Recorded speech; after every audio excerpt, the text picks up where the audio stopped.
Nimalar deyapsan? Qanaqa yillik? $200 berasan dedi.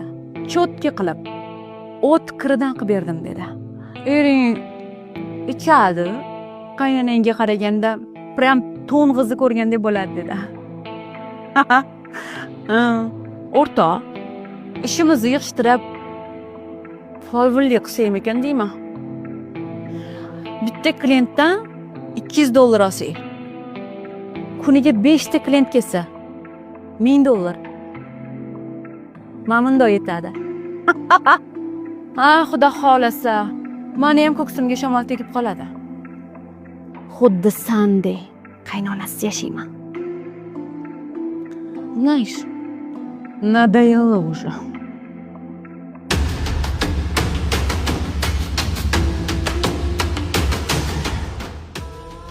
Nafaqat qaynonasiz, balki ersiz hayot boshlaysan. Hozir hammasini tushuntirib beraman. Shart emas. Senga o'xshaganlarning 100 tasi onamni bir tola sochiga arzimaysanlar. Seni hozir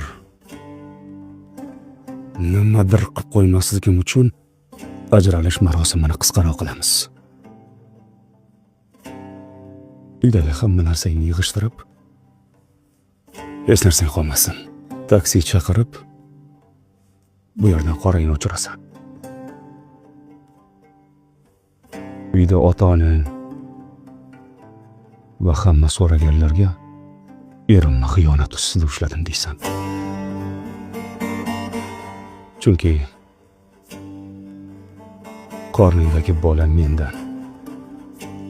Afsuski, bolam onasi isqirt degan nom bilan yashamasin. Mayli, otasi yomon degan nom bilan yashasin.